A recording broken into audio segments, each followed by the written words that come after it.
Você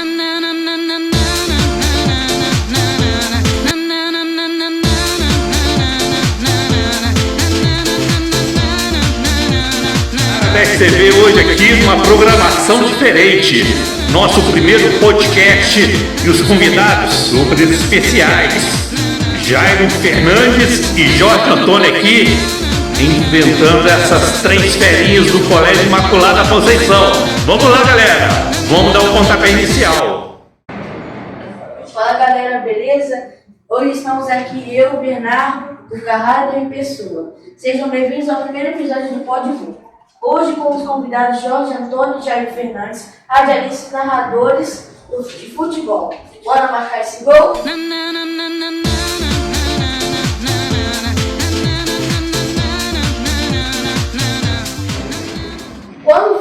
Quando e como vocês deram o pontapé inicial no rádio esportivo? Bom, começando aqui com o Jairo Fernandes, boa tarde, Bernardo, boa tarde, o Carrado 10, Davi Pessoa, a todos, né, que estão presentes aqui nesse Podvoo, primeiro Podvoo, né? É um prazer estar aqui, agradecer o convite que vocês fizeram para mim e para o Jorge Antônio. Estamos aqui para responder as perguntas. Bom, você perguntou quando e como vocês deram o pontapé inicial no rádio esportivo. Muito bem. Eu entrei na antiga Rádio Jornal, né? Era a Rádio Sociedade Leopoldina na época. Funcionava em cima daquela parcelaria chinesa, ali onde era o Cine Brasil, e vocês nem eram nascidos ainda, né? Então, ali eu comecei no ano de 1978 para 79. E dali os endereços da rádio foram mudando, até que terminou o último endereço no Seu-Car, centro comercial, a qual encerrou as atividades da Rádio Jornal no dia 26 de abril, agora, de 2025. Jorge Antônio. Primeiro eu quero, mais uma vez, parabenizar os garotos, né? Acho importante, quem sabe nós vamos ter aqui grandes comunicadores que o rádio, como a rádio, a TV, enfim, a comunicação precisa muito de jovens, né? Porque nós já estamos aí mais para lá do que para cá, né? Veteranos do rádio, e nós somos incentivadores, e que vocês realmente levem a coisa séria, que é muito importante, não é? Personalidade, estudar, né? E fazer o que gosta. Você tem que fazer o que gosta. A profissão é fazer o que gosta. Eu gosto de futebol, gosto de esporte, gosto de rádio, gosto de campo, né? Porque minha vida foi criada dentro de campo. E se eu sou o que eu sou, devo muito ao esporte. Esporte foi o pontapé inicial, né, na minha vida, na minha formação de pessoa, de homem, de caráter, de disciplina, de família. Então é muito importante o esporte na vida. Além de ser saúde, é educação. Ele leva a gente onde a gente quer. A gente faz, a gente consegue aquilo que nós queremos. Não adianta você fazer medicina se você não gosta. Não adianta você fazer direito se você não gosta. Se você gosta de comunicação, você vai ter que fazer comunicação. O importante é fazer o que você quer ser. Na vida, a gente diz o seguinte, o sonho, ele existe. O sonho existe. E você tem que ir buscar o seu sonho. Agora, fantasia é quando você fala assim, eu vou crescer, vou jogar na Mega Sena, vou ganhar dinheiro, vou comprar um carro, vou comprar minha casa, vou ajudar minha mãe. Não. O meu sonho é ser o comunicador de rádio, de TV, vou ser um baita profissional, vou conquistar, vou ganhar dinheiro, vou trabalhar e vou ajudar minha família, vou ser grande. Aí é sonho que você vai realizar. É muito separar o sonho da fantasia, tá certo? Então você tem que procurar buscar. Eu, como radialista e como esportista, como juiz de futebol, eu só tenho que agradecer. Eu comecei no rádio, fui levado ao rádio com uma pessoa que não está mais aqui, que é, para mim, um dos maiores, o melhor comunicador de rádio da nossa região, do Leopoldina, da região, que Deus levou, que é o Luiz Carlos Montenari. Fui introduzido no rádio através dele, ele abriu as portas para mim, para fazer um período de experiência aos sábados, né, no programa dele, pela antiga Rádio Sociedade Leopoldina. Depois o Jairo já explicou. E aí a situação ficou boa, ele gostou, e dali eu peguei gosto pro rádio. Eu tive vários programas na rádio. Eu tive programa de 5 horas da manhã, chamado Alvorada Musical, de 5 a 8. Já tive JA Especial, já tive Sábado Samba, na marca do pênalti, Bola em Jogo, que hoje até o Bola em Jogo, a Tupi usa o Bola em Jogo. Mas no final da década de 70, quando surgiu o programa da marca do pênalti, nós criamos também o Bola em Jogo. Só que, infelizmente, nós não registramos, nós não patenteamos. Quando você não vai patentear, você acaba, tem a patente, você não é dono. Quem não registra não é dono, mas a gente tem essa história que começa. É muito importante dizer isso. O rádio é uma cachaça. A verdade é essa. Quem bebe, eu não incentivo ninguém a beber, né? Mas é gostoso. Então, por isso que nós estamos aí e à disposição de vocês, se vocês precisarem. Jorge, qual o segredo do sucesso do programa Na Marca do Pênalti, que foi criado há mais de 50 anos? O programa Na Marca do Pênalti, quando eu estava na rádio, aí nós tínhamos um diretor, na época, chamado William Luna, aí a turma botando José Vasconcelos, aquela turma toda, é uma história.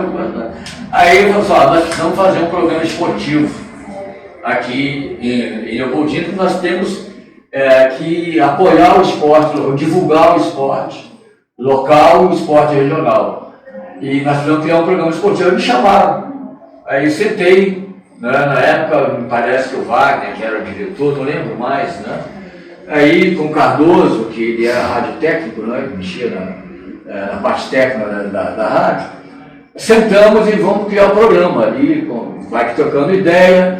Aí surgiu um pênalti. Pênalti, mas pênalti só não dá. Aí eu disse, na marca do pênalti. Aí falou, aí dá, na marca do pênalti. Aí nós criamos o programa Na Marca do Pênalti, né? Levamos para o ar, né? E fez sucesso até hoje. Não é fácil. E importante, quando nós surgimos o programa, tinha o Panorama Esportivo, que era da antiga Rádio Globo, né? E meu horário justamente coincidia com o Panorama Esportivo, né? Na Globo. Era 8 horas, depois da Voz do Brasil e tudo. E pegou. Aí estendemos o programa, aí criei o slogan, o programa que fala de todos os esportes, porque a gente não fala só de futebol. Nós, principalmente, divulgávamos muito o Leopoldina Malha Clube, né? E na época o Eloy Rodrigues Neto era o meu repórter da Malha. E o Leopoldina Malha Clube foi campeão brasileiro de malha. Aí todo o esporte, nós divulgamos esporte, de uma maneira em geral. E o programa Na Marca do Pênalti aí só foi crescendo. Jair, qual foi a sua fonte de inspiração para começar a sua carreira de narrador esportivo? Isso era um sonho de criança? Bom, Felipe, é o seguinte, eu, desde criança, gostava de rádio. Nunca tinha tido uma oportunidade, quando eu era criança, eu devia ter a sua idade. Você está quantos anos hoje? 12. Eu devia ter isso aí, mais ou menos. Quando eu ia lá, chamado Campinho das Madres, que tinha na Rua das Flores, ali no quintal, que dizia lá embaixo, um campinho pequenininho, de peladinha. E ali, muitos jogadores que fizeram história do futebol de Leopoldina jogavam pelado. Ali teve Zé Carlos Caial, ali teve o seu irmão Nando, popular Nando Bagagal, ali teve o seu falecido irmão Tibuca, Rintintim, Oriel Boi. Então, muitos garotos ali na época, né, já era, porque hoje eu tenho 67 anos de idade, 45 anos que eu fiquei na rádio. E ali, eu começava a olhar eles ali tocando bola pra lá. O que eu fiz? Eu peguei um toquinho de pau imitando um microfone, fazendo ali, bola com o Caio chutou para nós, não, para Tibuca com o Rintintim, vai marcar, chutar, gol! E ali foi a minha inspiração que eu comecei. Então, Caial, Nando e os outros mais, que ali faziam as suas peladas diariamente, às tardes, falaram, rapaz, você vai dar um bom locutor. Eu falei, não, serei um bom locutor. Aí foi o tempo passando, até que chegou 78 para 79, meu irmão trabalhou junto com o Jorge, né, Marquinhos, trabalhou com o Elinho, trabalhou com o saudoso Zé Américo. Pô, Jair, por que você não faz umas reportagens do programa? E ele me dava um gravador, sai com um gravador desse tamanho na rua, entrevistando as pessoas. Tinha um programa dele que chamava Falando da Rua também. E ali eu entrevistava as pessoas, qual é o seu nome, sua música, qual é o seu bairro, e foi indo. Até que um dia estava tendo um jogo de futebol do Ribeiro Junqueira e eu sempre ia para o campo. Jorge Antônio, Zé Américo, Chiquinho Goleiros, né? Na época. Tinha um narrador chamado Joanilson do Vale, que faleceu agora há pouco tempo, né? De São João da Nepomuceno. Ele vinha de São João da Nepomuceno para transmitir os jogos para a Rádio Leopoldina antiga. Depois passou a ser Rádio Jornal. E ele tinha um compromisso, eu só posso transmitir o primeiro tempo, e aí vocês se viram aí desse jeito, o Jornal Antônio, vai lá e pega o microfone e transmite. Falei, você tá maluco? Eu não tenho experiência. Vai lá, você tem potencial. Vai lá, eu não vou. Peguei o microfone, transmiti o segundo tempo e todo mundo gostou. Todo mundo gostou. Não, rapaz, você faz um jeito diferente. Eu não imitava ninguém. Esse jogo é um jogo importantíssimo que era a seleção, né, da Léo, jogando contra o Atlético Mineiro de Toninho Cerezo. Foi sim. Craques em campo ali, como é que eu vou fazer? E eu com aquele medo, Jorge, vai que você tem potencial, vai que eu tremia e tal, peguei o microfone e tudo, né? Aí tinha os patrocinadores que você tinha que ler e olhar para o campo, narrando o jogo. Deu tudo certo. E ali foi onde o pontapé inicial com as minhas transições esportivas. Cobri os jogos no Maracanã, Campeonato Brasileiro, Copa Sul-Americana, Copa do Brasil, amistoso de seleção brasileira, né? E também fizemos, não só no Maracanã, São Januário, Campo do Vasco, fizemos Madureira, fizemos Olaria, Rua Bariri, né? Campos, fiz Botafogo e Americano mais de uma vez, e aí foi deslanchando, fizemos de 8 anos só transmitindo jogos do Campeonato Carioca, Campeonato Brasileiro, Copa do Brasil, Maracanã. Então a gente ia costumava ir quartas e domingo, quintas e sábado, então ia e voltava, aquele bate-volta, fazia o jogo, entendeu? E voltava. E foi daí que a minha carreira deslanchou, graças a Deus. Ultimamente, nós fazíamos, né, o programa da Marca do Pênalti, quando foi encerrado, abruptamente encerrado, convidaram-nos para nos retirar. Fomos lá e saímos fora. Passamos a integrar a equipe de esporte, convite do Emanuel Azevedo, atipuano, né, FM, hoje 93.1, não como funcionário, e sim como colaboradores até o presente momento. Quem sabe em breve, né? Quem sabe em breve a gente possa estar levando uma Marca do Pênalti ou outro programa que queira, porque o Manuel, a ideia dele era essa, colocar um programa no horário do almoço e um programa na parte da tarde, ok? Jorge, qual foi o momento mais marcante no programa na Marca do Pênalti? Bernardo, eu tenho comigo que o programa na Marca do Pênalti é uma história. Uma história e marcou época. Eu lembro quando eu ainda na Rádio Sociedade Leopoldina, tinha um jogador de futebol, esportista, depois parou de jogar bola, chamado Patinho. Eu ia para o campo e o Patinho falava assim, eu gosto aqui do seu programa, que é na Marca do Pênalti, programa na Marca do Pênalti. E a coisa, essa ali que marcou e a felicidade que a gente tem, onde a gente vai. Nós temos o nosso público, a nossa história, e eu prezo muito por incentivar principalmente a garotada, garotos como vocês. E o programa tem várias histórias marcantes, várias premiações. Nós somos premiados pela Liga de Cataguases, como microfone de ouro, do programa na Marca do Pênalti, quando o presidente era o Horácio Dourado, na Liga Esportiva de Cataguases, várias premiações. E nós fazíamos também, premiava os melhores do ano. Em 86, o programa na Marca do Pênalti, nós vamos premiar os melhores do ano. O que nós fizemos? Você poderia votar através de carta pelo correio. Não tinha aquele negócio, tinha que botar no correio a carta. Na época, nós recebemos 250 cartas pelo correio e elegemos o melhor do ano. Então, são momentos muito marcantes, principalmente quando você apoia o esporte de uma maneira em geral.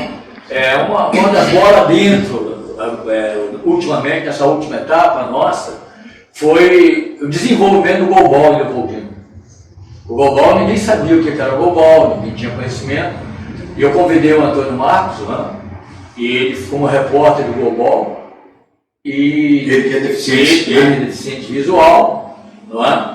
E com isso nós divulgamos o goalball. O goalball hoje é até esporte olímpico. E Leopoldina não conhecia o goalball. Hoje tem a PAI, não é?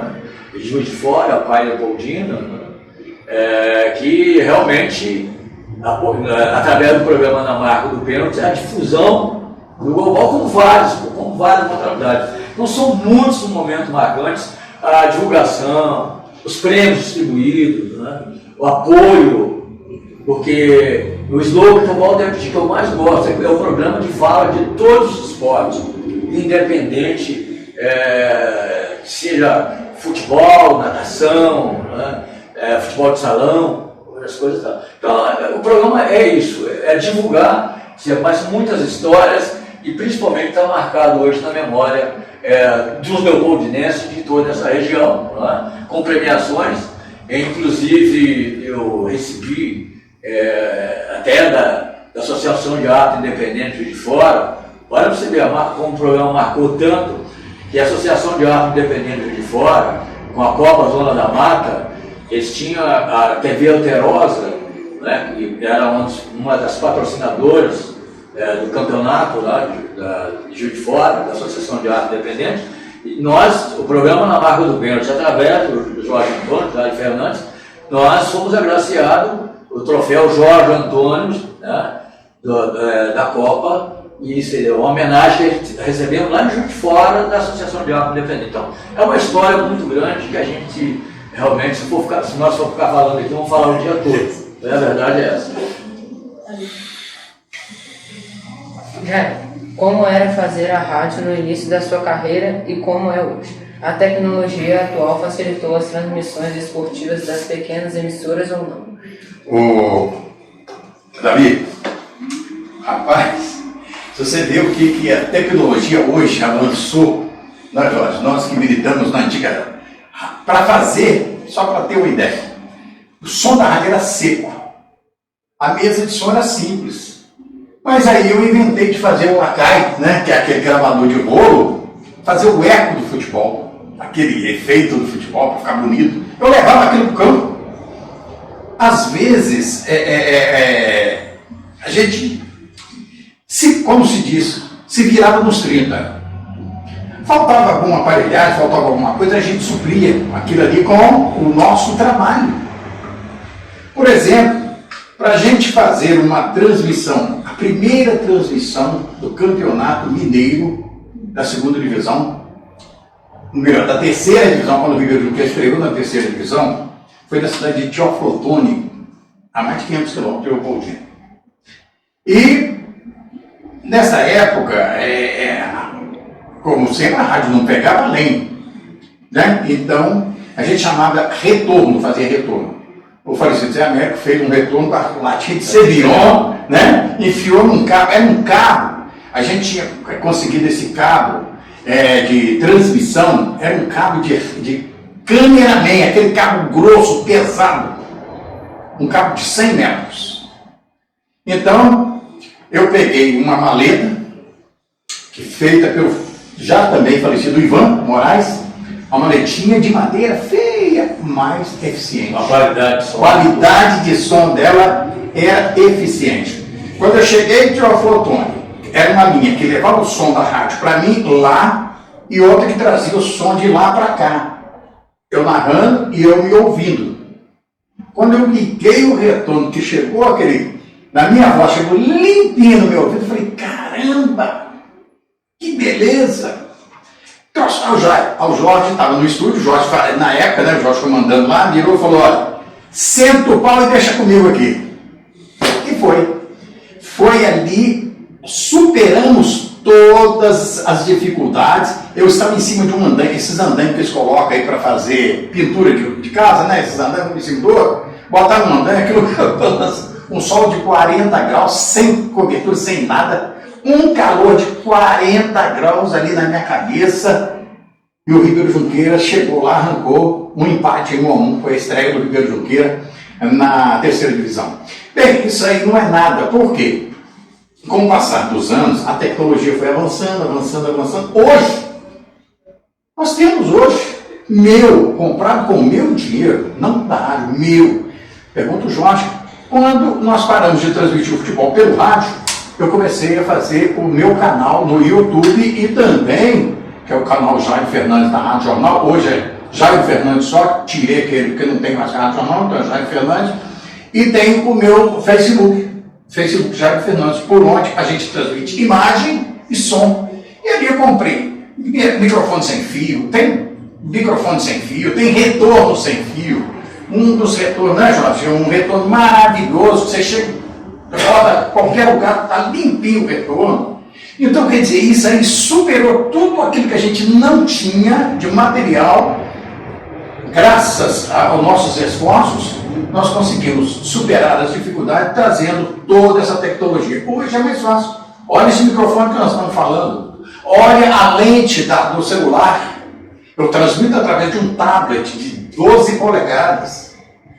Entendeu? Então, e conecto o meu Facebook e o meu YouTube.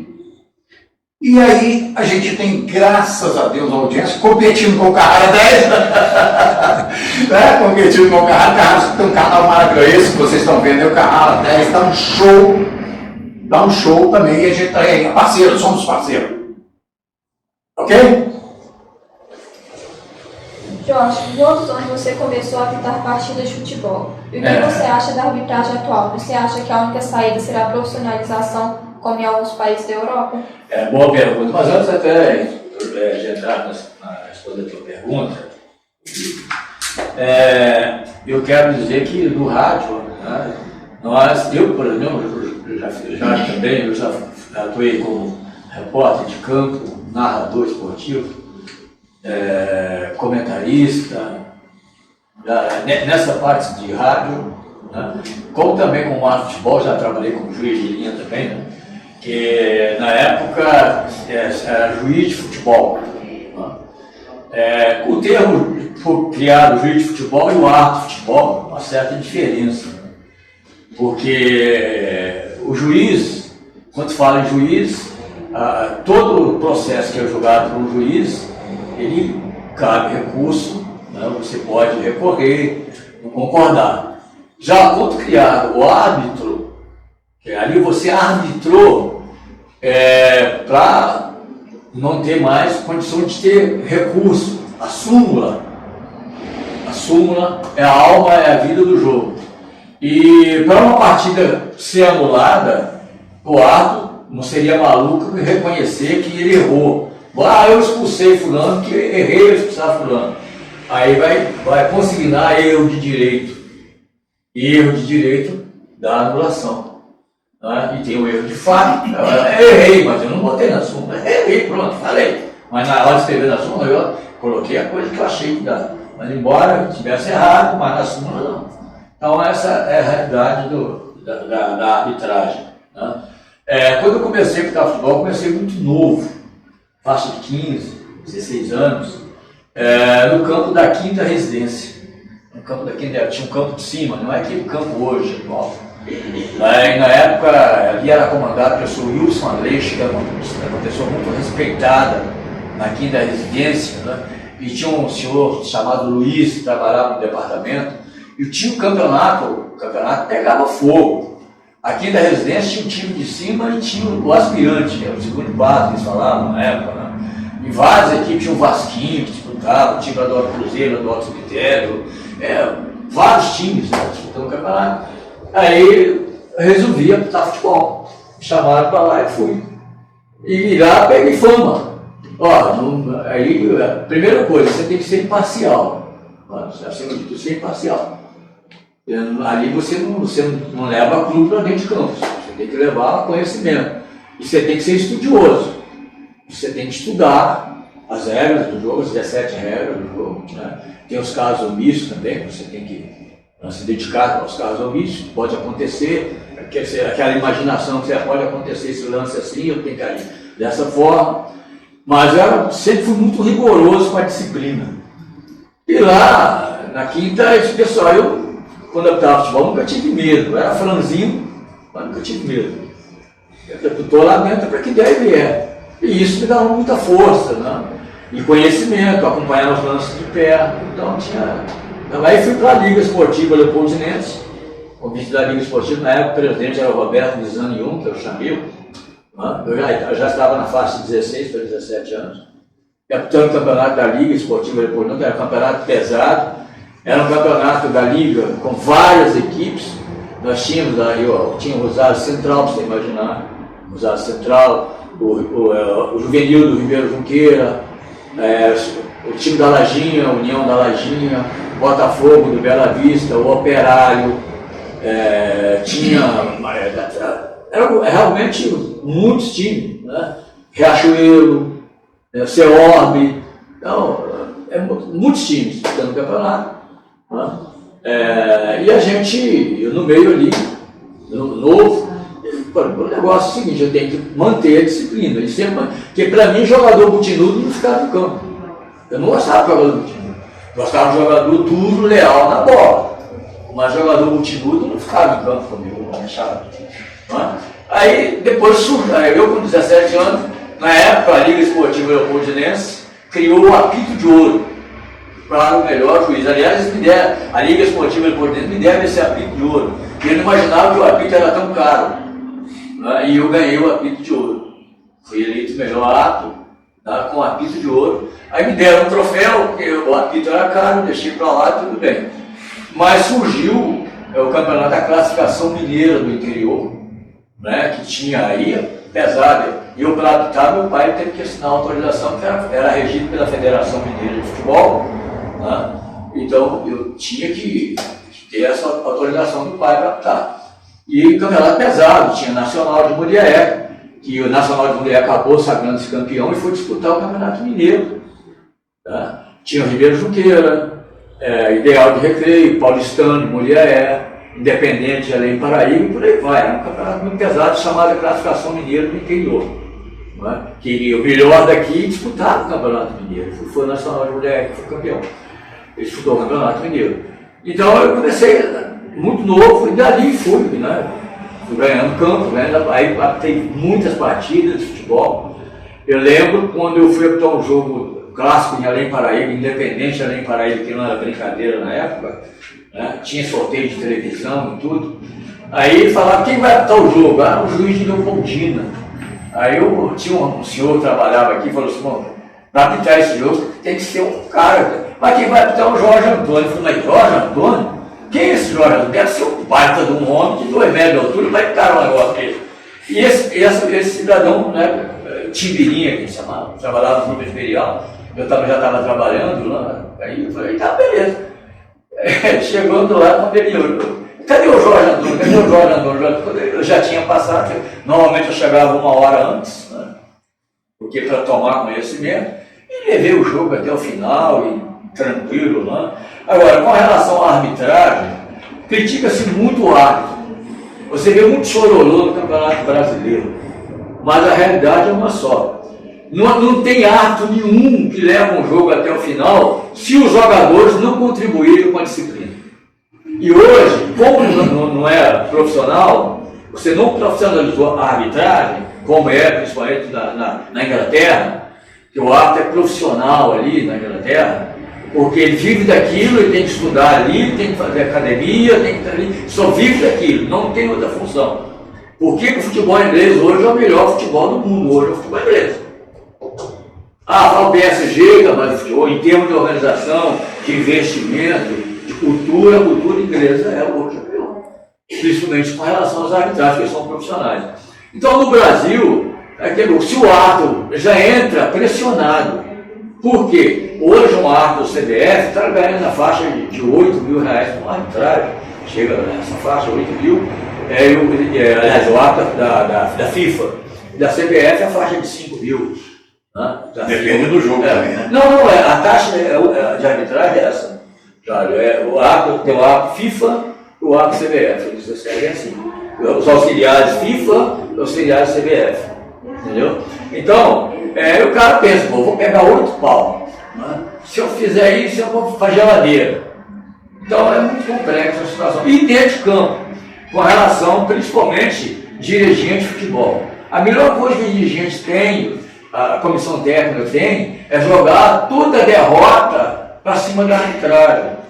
Então, ou o ato se impõe no início, que você não vê a cultura nossa, uma cultura hoje que não tem jeito, o juiz marca uma falta, o cara mete a mão, o cara nem esbarrou no rosto, o jogador já cai, já faz. Você não vê de futebol da Europa. Você não vê a cultura, a questão de cultura. Então, o ato de futebol, se ele for optar da forma que manda, que precisa, como se agem no futebol europeu, a arbitragem americana tem árbitro aí da Libertadores que o jogador não faz volta com ele. Você não vê fazer bolinho em volta dele. Mas a arbitragem brasileira, você vai e faz bolinho. Mas por quê? O árbitro tem que se impor. Quando eu tive o privilégio, quando surgiu o cartão amarelo, eu fui o primeiro árbitro aqui na região a utilizar o cartão amarelo e o cartão vermelho. Então, quer dizer, porque se você criou o cartão amarelo e o cartão vermelho, para não ter conversa. Para não ter conversa. Mas tem árbitro que vai lá, picotando o jogo, não deixa o jogo fluir, qualquer faltinha. O jogador faz bolinha, fica por isso mesmo. No meu tempo da pitada, eu só falava assim, não venha. Não fica aí. Se viesse, eu metia cartão amarelo e metia cartão vermelho. Então, agora, só que a arbitragem de hoje, infelizmente, os dirigentes na beirada de campo, presidente, dirigente, diretor, treinador, toda a culpa é em cima do árbitro. Toda a culpa. E para arbitrar futebol hoje, se não profissionalizar, realmente a situação está ficando enfadonha e muito difícil. Jair, qual o jogo mais emocionante que você já narrou? O Bernardo, é o seguinte, 2 partidas me marcaram no meu tempo de narrador.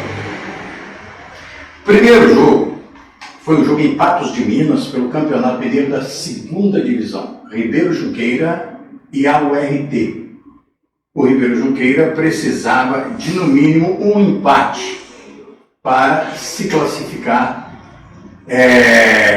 ou melhor, terceira divisão, desculpa, para se classificar e subir para a Série B, ou seja, 2ª Divisão. O jogo transcorria no estádio Zamba Maciel lotado, lá em Patos de Minas. Tínhamos sofrido uma pressão de madrugada, soltaram foguete na porta do hotel, quantas barbaridades que você vê aí na Conmebol acontecer. Chegou gente a ameaçar o jogador do Ribeiro Junqueira, tentar invadir o hotel. Passamos um sufoco. Na época, o Beneguedes era deputado, né? Era secretário de Energia, né? Foi secretário de Minas e Energia, parece uma coisa assim na época. O Bené ligou para o comandante do batalhão da cidade de Três Corações, alguma coisa assim, pediu reforço para dar segurança ao Ribeiro Junqueira. Senão nós não conseguiríamos nem entrar em campo para jogar. É uma guerra que eles fizeram com a gente. Muito bem. Passado isso, entramos em campo. 10 minutos do primeiro tempo, RD faz 1-0. Falei, foi a vaca pro Beto. Pensei comigo. E o Ribeiro Junqueira, nervoso, o time nervoso, aquela coisa toda. Até que, aos 42 minutos do segundo tempo, chovia o campo já com aquela água toda. E o Ribeiro Junqueira, através do jogador Alcer, que é de Itaperuna, o Ribeiro Junqueira tinha um plantel maravilhoso, um time muito bom. É de Recreio, né? Desculpa, hoje ele está morando em Itaperuna, né? Em Espírito Santo. Hoje ele mora em Espírito Santo. Isso. O Alcer era de Recreio, da cidade de Recreio. O Alcer é irmão do Zezé, Fluminense. Jogou no Fluminense, jogou na Seleção Brasileira, o Zezé no esquerda. Então o Alcer vai pela direita, dá um corte do zagueiro, o cara dá um carrinho, a bola vai para a linha de fundo, escanteio. 43 minutos e meio. O juiz apita, eles reclamaram que o Alcer tinha tocado por último na bola, aquela coisa toda, o bandeira confirmou o escanteio. A bola é cruzada para a área, o próprio Alcer bate o escanteio, a bola cruzada para a área, o Soró, que era o zagueiro central nosso, subiu de cabeça, cabeceou, a bola passou pela linha, não entrou na rede, não. Ela passou, ficou agarrada na água, mas ela ultrapassou a linha fatal e entrou. Eu, desesperado, narrei aquele gol como se fosse o último da minha vida. E foi um desespero, e o torcedor olhando para mim, apontando a cabine, aquela coisa toda. Então, foi esse o primeiro jogo. O segundo, há 30 anos atrás, vocês devem ter visto falar do gol de barriga do Renato Gaúcho. Chegaram a ouvir falar? Fla-Flu, um Fla-Flu que aconteceu no Maracanã em chuva. um temporal também, chuva danada. E a gente narrava no Maracanã, a gente ficava no tempo. Não tinha cabine, não tinha nada, chuva e sol, e eu narrando o jogo com a prancheta em cima da cabeça, assim, sumiu o nome do jogador, tudo. Eu já tinha decorado, né, mas e os patrocinadores? E fiquei doido, e descia no água, o Biraci Bartoli, que era o meu repórter, estava em campo, e o que aconteceu? Eu sou flamenguista. O Flamengo perdia por 1-0, empatou. O Fluminense fez 2-1, o Flamengo empatou. E aos 42 minutos do segundo tempo, debaixo de um temporal, a bola lançada na direita para o Ayrton, que foi jogador do Flamengo, inclusive, né, o Ayrton, ele cruza a bola.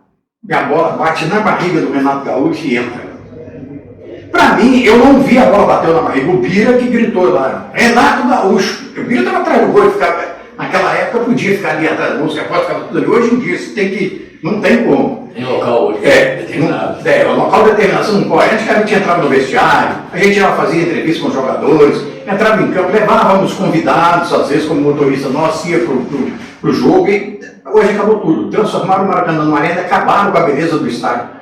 Nesse jogo, sabe quantas mil pessoas? 124 mil pessoas. Era dia 25 de junho de 1995, gol do Renato Gaúcho.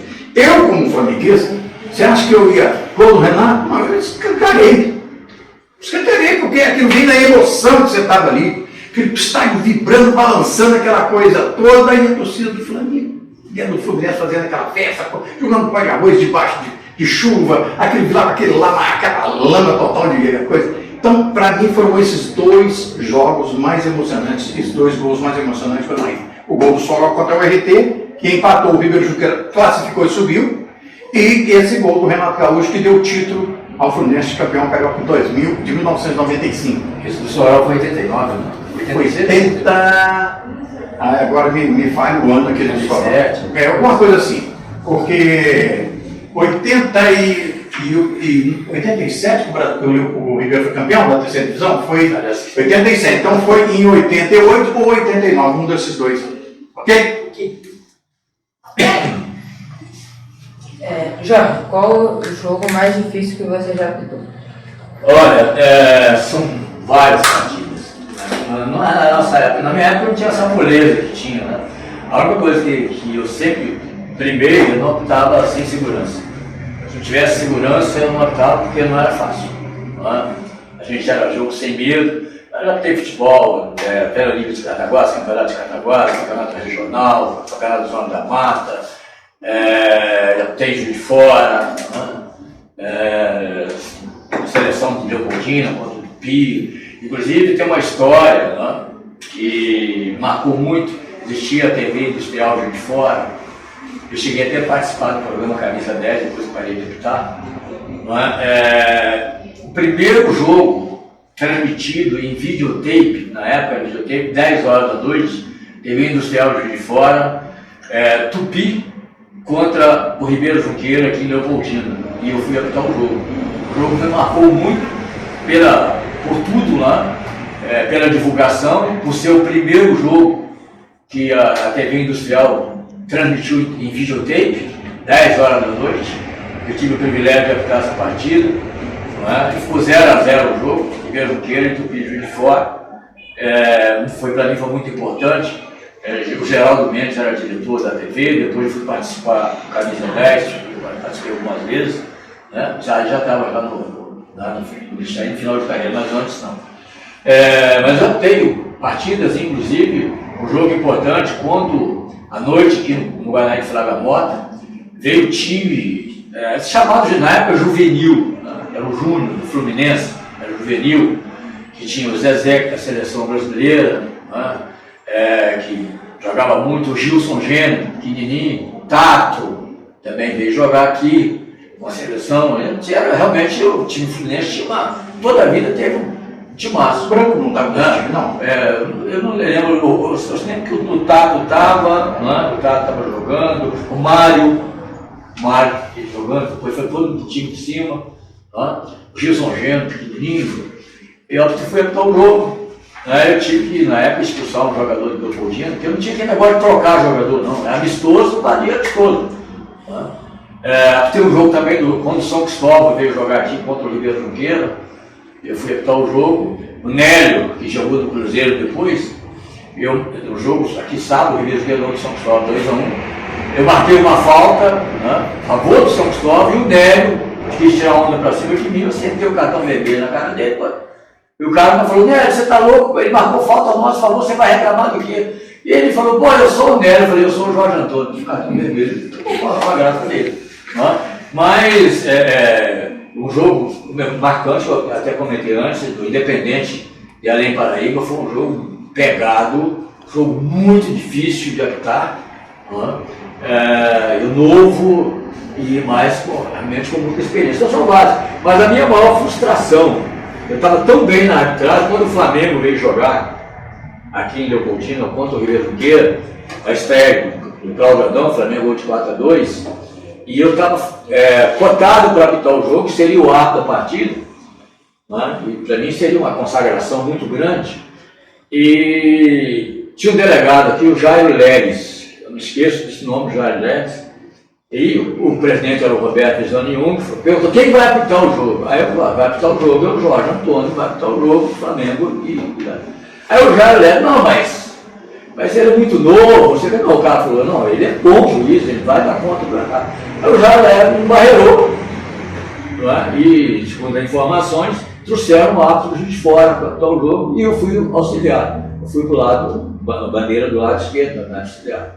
Mas nessa época fiquei muito frustrado, porque eu estava fadado para apitar o jogo, estava cotado, então ele estava bem, estava muito bem, no auge. Então, mas são muitas partidas difíceis que a gente passa, né? Jogos complicados, você imagina você ficar um paulistano ideal, não é fácil. Independente, Além Paraíba, Manufatura de Cataguases, tinha um time massa, Flamengo de Cataguases, Operário. Mas tinha um jogo lá no bairro Jardim, que não era brincadeira em Cataguases, Vasquinho, bairro Jardim, em Cataguases, brincadeira não. Então, são muitas coisas, né? Mas para mim, toda partida que eu entrava para apitar como se fosse uma decisão, como fosse o melhor jogo da minha vida, como se fosse o jogo mais difícil. Primeira coisa, eu me cuidava, deitava cedo, dormia cedo, me preparava para o jogo, porque não tinha esse negócio, não tinha nada de bebida, nada de perder noite de sono. E teve uma vez, eu estava noivo, hoje da minha esposa, aí o Wilson Pimentel foi jogar Paduano contra o Paduano e o Unido de Ribeiro Junqueira, Paduano com o Timaço, e ninguém queria apitar o jogo. Aí ele falou assim: não, mas o juiz que estava marcado para apitar o jogo não apareceu. O senhor Wilson Pimentel foi lá, estava namorando, ele chegou lá, falou: não, vou buscar o juiz. Ele falou: tem que vou trazer o Jorge Antônio para apitar o jogo. Aí ele falou: mas ele não vem. Ele falou: vem. E eu gostava muito do senhor Wilson Pimentel, uma pessoa extraordinária. Aí ele foi lá, falou: dá tempo, só vem em casa pegar o material. Ele falou: então, jogo à noite, Paduano e Unidos de Ribeiro Junqueira. Tinha muitos times bons na nossa época, muitos jogadores pobres. Os jogadores eram gostosos de apitar futebol, porque tinha jogador que tinha amor à camisa. Hoje a dificuldade, você vai chamar um jogador para jogar, quer saber quanto ele vai ganhar, e se vai, tem que pegar na casa, tem que fazer isso, uma série de coisas. Antes eu jogava por amor, o jogador jogava, gostava, futebol era gostoso de jogar. E tinha craques. Quantos jogadores foram revelados aqui em Leopoldina, na região, nos distritos, jogadores que disputaram, que jogou na seleção brasileira, o Zequinha, que é jogador de seleção brasileira, o Otto Valentim, jogador que Deus não está mais aqui com a gente, jogador de seleção brasileira, o Elmo de Teba, jogador de Cruzeiro de Seleção, de Seu Pantera, e por aí vai. Gente, muita gente boa, você vê, Leopoldino, você vê, e a gente aqui tá futebol com essa turma, cara, era o Zé Roberto, né, Ronaldo Capide, por aí vai, Aloísio, que jogou no Ribeiro Queira, o de Seu Pantera, daqui, um dos grandes jogadores do Cruzeiro, Zé Carlos Cael, a gente fala em tantos jogadores, Leopoldino, você dava gosto a gente estar futebol. Jair, você é a favor ou contra o VAR? Você acha que eles diminuíram ou o VAR acabou criando ainda mais polêmica? Eu sou a favor, muito a favor. Não é o VAR que erra, quem erra é quem opera o VAR. O VAR veio para solucionar, ajudar a arbitragem, tirar a dúvida. Hoje, os caras que estão ali atrás do computador, que ficam ali, tem replay para lá e para cá, erram e complicam a vida, às vezes, do árbitro. Você vê que cada erro grosseiro que acontece, vou te dar um exemplo. Todo mundo viu aí, São Paulo e Palmeiras esse último jogo. O São Paulo vencia por 2-0, foi para o ataque, o zagueiro do Palmeiras deu um carrinho por trás, ele escorregou e atingiu. Foi sem querer, mas sem querer também é pênalti. Ele escorregou, pegou um jogador do São Paulo, fez pênalti. O VAR não chamou o árbitro, só disse o seguinte no ouvido dele: segue, não houve nada, ele escorregou. Peraí, você tem a imagem ali que mostra 10 vezes replay para lá, para cá, viu que o cara escorregou e atingiu o jogador? É pênalti. Quer dizer, erro de direito. Erro de direito, porque aqui daí eles erraram, tanto o árbitro errou que está no lance. Mas na sua não constou, é aquele negócio. Tanto é. Erro de fato. Erro de fato. E tanto é que a CBF afastou tanto o árbitro, né, a parte de Abel, que para mim eu considerava um dos menos piores árbitros do futebol brasileiro. Mas ele vem errando sucessivamente, 3 jogos que ele vem errando. E afastou toda a equipe que trabalhou, o VAR, os auxiliares, todo mundo foi afastado. O que adiantou? O Palmeiras ganhou os 3 pontos, porque o Palmeiras virou o jogo. Virou o jogo para 3-2. Houve a incompetência do São Paulo, que venceu um jogo fácil no primeiro. A exemplo do Brasil hoje pela manhã. Quem viu. O Brasil começou fazendo 2-0. 2-0, eu falei, vai golear. De repente, volta com praticamente 5 ou 6 jogadores diferentes no segundo tempo. Desmontou o time completamente, jogador desentrosado, goleiro falhando, o zagueiro metendo gol contra. Então, quer dizer, o VAR hoje no futebol é um bem, desde que ele saiba ser operado. Essa é a minha opinião e sua favor. Jorge, mesmo com pouco tempo de trabalho, você acha que a seleção está apresentando uma evolução nas mãos do Ancelotti? E você acredita que na conquista do Hexa na próxima Copa do Mundo? Olha, a cultura é diferente. Muito bom, eu acho. Eu acho, não, essa palavra não gosto de usar. Tenho certeza de uma coisa: a vinda do Ancelotti, não só para a seleção brasileira, o bem que vai fazer o futebol brasileiro. A maioria dos nossos treinadores, se você viu o Palmeiras, o jeito de jogar, você viu o Flamengo, o jeito de jogar. O Flamengo já pegou o estilo Felipe Luiz, o estilo europeu. O Vasco, agora, você vê que mudou também a filosofia de jogo do Vasco. O Palmeiras joga futebol muito bonito, mas o Ancelotti é indiscutivelmente um dos maiores treinadores de futebol mundial. É claro que nunca dirigiu assim como treinador de seleção, também para ele é uma experiência muito grande, um desafio. E o futebol brasileiro, o jogador brasileiro, ele tem a mania de pegar a bola e sair carregando bola. E a maioria dos técnicos brasileiros é assim. Vamos ficar com a bola. Ficar com a bola como? A bola você tem que dar no máximo 2 toques.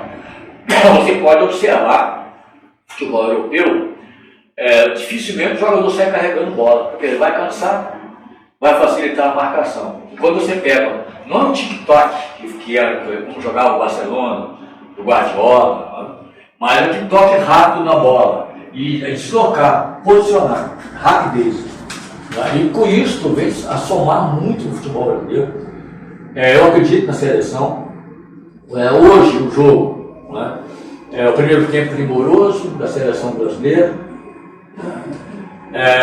Segundo tempo, desmanchou o Fabrício, né? Bruno, né? Aquele desmontou a seleção brasileira. Erro fatal. E a seleção foi um baque, tomar aquela falha que contagiou todo mundo. 3 gols de falha. O terceiro gol, o goleiro falhou, que bola fácil, pegar em cima dele, ele jogou a bola para dentro do gol. Então fica difícil. Né? Aquela do Fabrício também, que a bola ele não conseguiu tirar, mas a falha do primeiro gol desmontou. O primeiro tempo a seleção foi bem, ele está fazendo um período de experiência e está dando o padrão do jogo à seleção brasileira que não tinha. Eu acredito que agora, os próximos jogos, ele já tem o que na cabeça, os erros de hoje, muita gente vai criticar, mas os erros de hoje serviu para muita coisa, principalmente para ele saber com quem pode contar, o que ele vai ter que fazer, porque a intensidade tem que existir, toque de bola ele tem, alternância de esquema ele tem, que ele conhece tudo isso. Então, eu vejo, o jogo de hoje não tem que ver como negativo, não, eu vejo como positivo. Errou tudo que tinha que errar nesse tempo, nesse segundo tempo do jogo, porque ele fez experiência, ele foi peitudo, ele mudou o time, ele só contou com 3 jogadores que são imprescindíveis para ele. E ele só para observar, você vê o Paulo Henrique do Vasco, muitos aí criticaram a convocação do Paulo Henrique, indiscutivelmente é o melhor lateral do futebol brasileiro, e esse é o Paulo Henrique hoje. É o melhor lateral do futebol brasileiro. É aquele jogador que ele é muito inteligente, não só na marcação, nem infiltração. Você vê que o gol que ele fez, ele bateu o gol de nada. Porque ele dá e recebe, ele infiltra, ele busca o jogo. Então, isso é uma experiência agradável.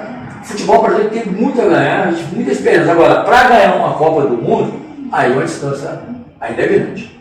A régua ainda está embaixo, a régua mais em cima. Porque o que acontece? A maioria das seleções já estão montadas. O Brasil ainda não tem uma seleção. O Brasil perdeu muito tempo nessa eliminatória. Você vê que foi bizonho. O Brasil classificado da forma que classificou na eliminatória, nunca. Era para ficar lá acima, tudo primeiro, segundo, no mínimo segundo lugar. E onde o Brasil ficou, quase na metade ali da tabela. Então, a realidade é essa. Mas eu vejo muito, com bons olhos, o Ancelotti, a mudança no futebol brasileiro para melhor. Principalmente na mentalidade, no padrão de jogo e no formato de seleção brasileira. Antes da próxima pergunta, deixa eu só complementar, Felipe, sobre a pergunta do VAR que você tinha feito, seu favor. Só para você ter uma ideia, olha o VAR na Europa. Olha o impedimento semi-automático que eles iriam implantar no futebol brasileiro. É coisa de 30 segundos no máximo. Agora, um lance com o VAR no Brasil é 2 minutos, 3 minutos, chegou a quase 8 minutos de uma paralisação de uma partida. Por isso que eu sou a favor do VAR. Pode seguir. Jair, você acha que tem algum jogador que não está sendo convocado que faria diferença na seleção? O Neymar poderia ser esse jogador? E quem será o protagonista da seleção brasileira na Copa do Mundo? Bom, pelo que eu vejo, eu gostaria muito de ver na seleção um jogador, mas ultimamente ele tem tido algumas contusões, aquela coisa que é o Hulk. Gostaria de ver o Hulk na seleção, vestindo a camisa da seleção. Um cara que se entrega, um cara que ele tem aquele corpanzinho dele, ele divide, joga com raça, aquela coisa toda, mas eu acho que até por motivos de contusões, eu acho que ele não tem condição mais, porque a idade também pesa, né? O jogador ele passou de 31, 32 anos, a idade do futebol, o jogador para o futebol brasileiro, eu já acho que já não está mais legal para ser convocado. Neymar, nem pensar. Nem pensar. Neymar, como eu sempre dizia no programa da Marca do Vento, bananeira que já deu caixa. Não serve para mais nada. Você vê o Neymar e joga uma, fica 10 partidas sem jogar. Né? E quando entra, se contunde. Problema físico. Bola, ele é um cracaço, mas não tem mais condições. Era o chamado Caicai. Você lembra o que eles falavam? Caicai, ele caía para lá, caía para cá, essa coisa toda. Apanhou muito. Apanhou. e tudo, e com isso ele começou, para evitar de apanhar, ele se julgava. Então o apelido dele ficou como Caicai e tal, essa coisa toda. Agora, quem será o protagonista da seleção brasileira na Copa é meio difícil. Porque Vinícius Júnior é uma negação. Infelizmente. Saiu do Flamengo, no auge, foi pro Real Madrid, arrebenta no Real Madrid. Mas na seleção brasileira, infelizmente, a amarelinha pesa para ele. Ele não consegue reeditar na seleção. Não tem um jogo que você possa dizer. Vinícius Júnior arrebentou. Não. Às vezes ele joga um pouquinho melhor, mas, sinceridade, ainda está devendo muito. Essa é a minha opinião. Quem é o favorito para a próxima Copa do Mundo? Olha, essa Copa, no formato que é a Copa do Mundo para 2026, vai surpreender muita gente. Nas eliminatórias já começou a surpreender com seleções que nunca disputaram a Copa do Mundo, estão classificando aí para disputar.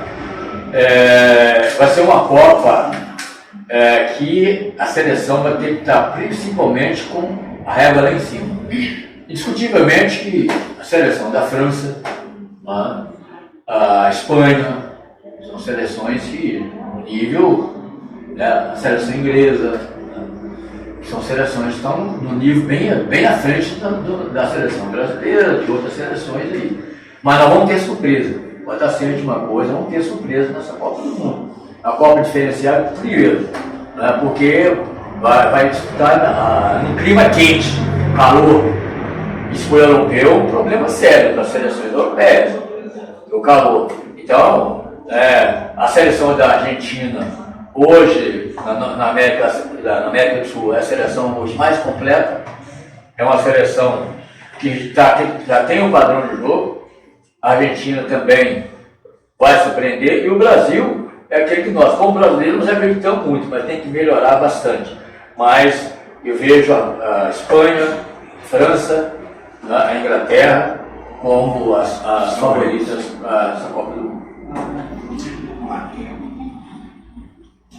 Quem será o campeão brasileiro? Flamengo, Palmeiras ou Cruzeiro? Na opinião do Jorge, é Palmeiras. Olha, é o seguinte, eu vejo que o título está entre Flamengo e Palmeiras. Cruzeiro eu acho que muito difícil. Porque hoje o Palmeiras conseguiu distanciar do Flamengo 3 pontos. Ele tem 58, Domingo, Palmeiras. Domingo. Amanhã, Flamengo e Botafogo. O jogo amanhã é de decisão para o Flamengo. Os dois, tanto amanhã quanto o Botafogo, né? Porque o Flamengo, passando pelo Botafogo, ele se iguala em número de pontos com o Palmeiras, que tem 58, mas com uma vitória a mais, no caso. Hoje ele tem 2. Se o Flamengo passar pelo Botafogo amanhã, o jogo lá no Engenhão, o Flamengo pega domingo o jogo que decide o campeonato. Flamengo e Palmeiras no Maracanã, às 4 da tarde. Aí sim, vamos ver quem tem mais garrafa vazia para vender. Eu, na minha opinião, acho que o Palmeiras leva a vantagem, mas o Flamengo, você sabe, é um time de raça, tradição, amor e paixão. O Flamengo é o time de coração do Jair, né? Podia ser diferente, né?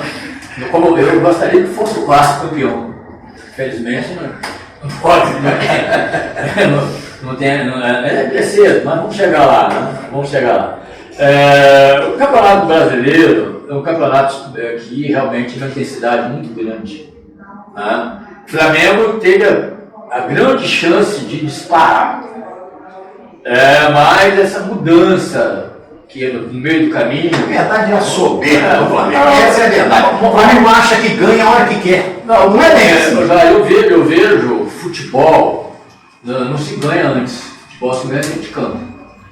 Já ganhou, hoje é um problema sério. O Flamengo tem uma seleção, são jogadores níveis, né? São jogadores de alto nível, jogadores realmente que régua lá em cima, jogadores que atuam em seleções, não só no Brasil, como lá fora. Jogadores de futebol europeu, o Jorginho, o Flamengo, um baita jogador que, o cara faz o Flamengo jogar. Na seleção da Itália, né? Então, e vai, tem o Saúl, Lino, e por aí vai, a zaga do Flamengo, a zaga da seleção. Mas o Palmeiras cresceu muito, principalmente com a entrada do Andrés Pereira. Cresceu demais. E aí ele tá fora, o Palmeiras que perdeu os jogadores talentosos. E o Vitor Roque resolveu ser o Vitor Roque jogar futebol. Junto com o Flaco ali, né, com a defesa consistente. Hoje, o Palmeiras hoje está no melhor futebol do que o Flamengo. O Flamengo estava muito lá em cima, a regra do Flamengo lá em cima. O Palmeiras foi subindo e igualou, isso já superou. O Palmeiras tem 53 jogos, 2 vitórias a mais. E o jogo do Flamengo com o Palmeiras é uma decisão antecipada. E se o Palmeiras vencer, vai. O Flamengo não pode nem sonhar em empatar. O Flamengo tem que vencer. Então, hoje eu vejo o Palmeiras, o Cruzeiro, depois da derrota para o Vasco e o empate com o Sport, ali aquele empate com o Sport matou o Cruzeiro. Dentro de casa, mataram o Sport. Aí Jorge, o Cruzeiro. Só para ter uma base, a rodada de amanhã, o Palmeiras vai receber do Aliança às 7 da noite o Bragantino. É um jogo, parece que é fácil para o Palmeiras, mas não é não. Time paulista, quando se enfrenta, o pequeno não tem esse negócio de pequeno, não. E o Bragantino é um time que surpreende. Não tem, não. E o Flamengo, às 7h30, joga contra o Botafogo no Engenhão. Já o Cruzeiro é o clássico contra o Atlético Mineiro, amanhã às 21h30. Agora, o momento do Cruzeiro é muito superior ao momento do Atlético. Não tenha dúvida, mas é clássico. O Cruzeiro para mim, é o favorito com o Atlético. É isso aí. Entendeu? Futebol, mas eu vejo o Palmeiras, hoje, eu diria para você que o Palmeiras tem tudo para levar o Campeonato Brasileiro. Qual o melhor jogador que já jogou no Vasco, Jorge? E no Flamengo já? No Vasco, né? Indiscutivelmente, o Roberto Dinamite. E no Flamengo, indiscutivelmente, o Zico. Esses foram os dois maiores ídolos da torcida. Não é que o Roberto Dinamite tem uma estátua lá. Tem ele, o Romário, também foi muito bom jogador do Vasco, mas o Roberto falou Vasco, Roberto Dinamite, falou Flamengo. O que a gente analisa nos jogadores, a postura, a conduta, certo? E acima de tudo, ídolo das crianças. Isso. São ídolos que respeitam as crianças. Não é?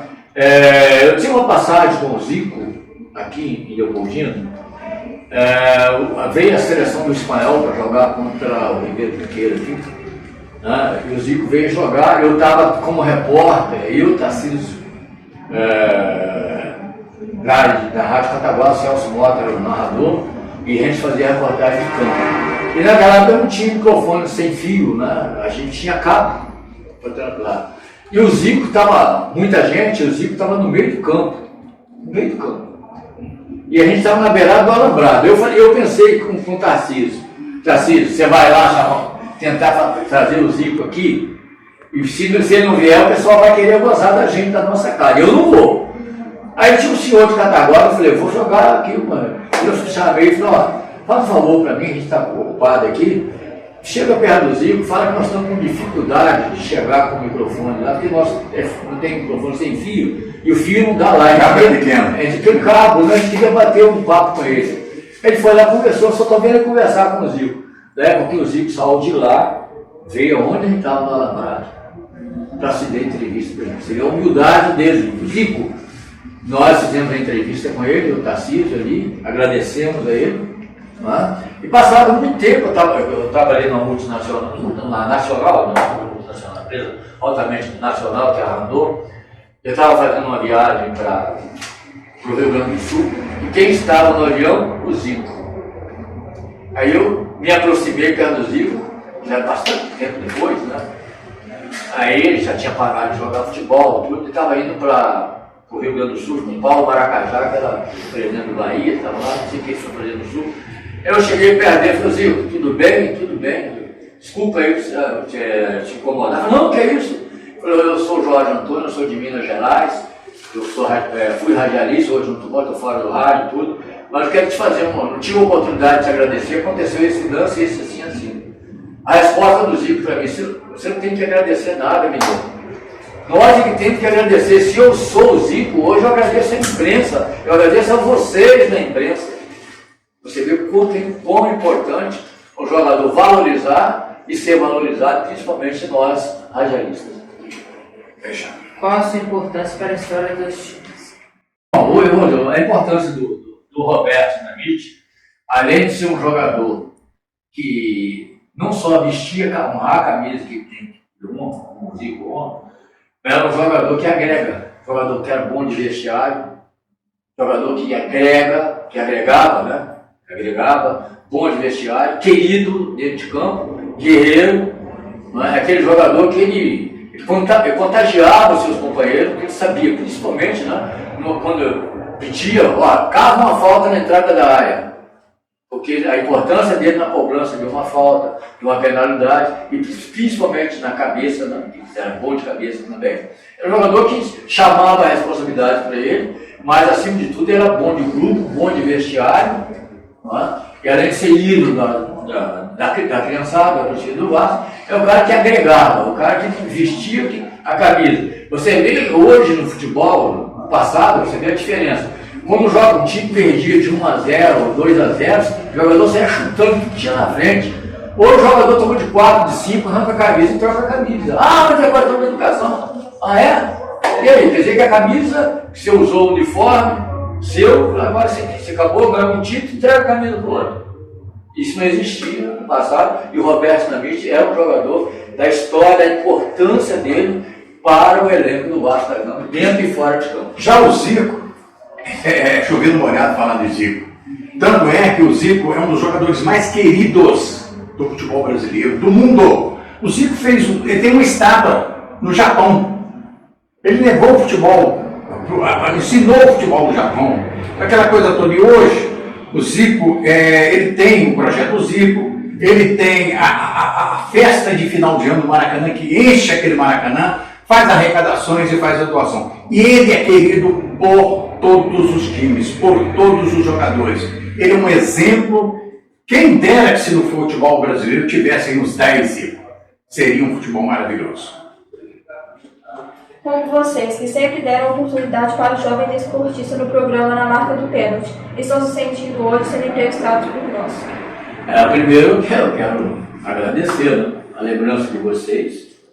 Que todos nós temos nossas histórias. Né? E a história de vocês começando agora com esse podcast, e muitos entrevistados que virão, todas as áreas, né? E vocês escolhendo a área esportiva, da comunicação, para a gente, né? Praticamente caminhando no final de carreira, ainda tem muita lenha para queimar. Pelo contrário, nós somos agradecidos. Eu, particularmente, sou muito. Quando o Marcelo falou sobre essa possibilidade, eu falei perfeitamente, é um prazer enorme, né? Que a gente sempre fala isso, né? Quando a gente é reconhecido. Isso não é problema de dinheiro, é o reconhecimento, é você poder fazer e ser espelho, né? Principalmente para quem está começando, o que eu disse no início para vocês. Leve a coisa a sério, com muita disciplina, dentro de casa, e você que escolheu o que você quer ser. Se é o setor de comunicação, se é isso que vocês querem, vai fazer jornalismo, né? Vai fazer isso aí, é importante. Agora, daqui um dia não é isso, tudo bem, mas pela idade de vocês já tem que saber o que é. Eu sempre gostei das 4 linhas, sempre gostei de futebol, eu quis ser arte de futebol, só para você ter uma ideia. Eu fui, inclusive, com a oportunidade de me ingressar na Federação Mineira de Futebol, fiz curso pela Federação Mineira, fizemos curso aqui e tudo. Né? Eu deixei de adaptar o futebol na época, na Federação Mineira, ir para a Federação Mineira, para o período de teste, essas coisas todas, que o futebol do interior era tão gostoso, era tão bom, e financeiramente para mim era muito melhor. Estava em casa, tinha semana de eu optar 3 jogos por semana, 3 partidas por semana, e eu tinha uma rentabilidade boa. Né? E no passado, no jogo de futebol, também, como hoje, também, penso que é grande coisa, não é profissão, não é profissão. Não é? Então, eu tinha muito medo disso. E o rádio é aquele que eu faço porque eu gosto muito. Né? Sempre gostei de rádio, são mais de 50 anos. Aí. E já passei por um momento muito difícil. Você enfrenta pessoas, até na sua própria comunicação, na sua própria área, que possa querer te derrubar, puxar o seu tapete. Já aconteceu comigo, eu estava participando do programa, quando eu comecei, você vê uma coisa, quando eu começando com o Luiz Carlos Montenário, estava no estúdio da Rádio Anal, da Rádio Cidade Leopoldina, e estava participando e eu senti uma coisa queimando atrás de mim. Eu dizia fogo, quando eu puxei a camisa, alguém entrou no estúdio, não deu, porque a gente estava concentrado, não deu para a gente ver, pegou um topo de cigarro e jogou na minha cabeça. O cigarro me queimou. Você vê que eu tive que enfrentar tudo isso, e eu começando. Era para eu desistir ali, eu falei, não, isso aí só serve de incentivo, não é nessa primeira vez que eu vou cair. Então, é o que eu digo para vocês. O prazer, eu me senti muito honrado com o convite, podem contar comigo se vocês precisarem. E se eu voltar para o rádio, ou na Tijuana, onde for, e com o programa na marca do pênalti ou não, mas o que seria, eu gostaria que seja o programa na marca do pênalti, gostaria também de contar com a presença de vocês, e o Jair, e fica aqui já de antemão esse convite feito, nós voltando para o rádio, eu chamo com o Jair, vocês são nossos convidados e contem com a gente daqui que foi precisado, meu carinho e meu muito obrigado. Bom, e eu me sinto bastante lisonjeado, né, com esse convite de vocês. Quando o Marcelo Carraro me mandou a mensagem, já estou contando com vocês, eu falei, Jorge confirmou, pode contar comigo que vamos sim, é só para você me falar o dia, o horário e o local.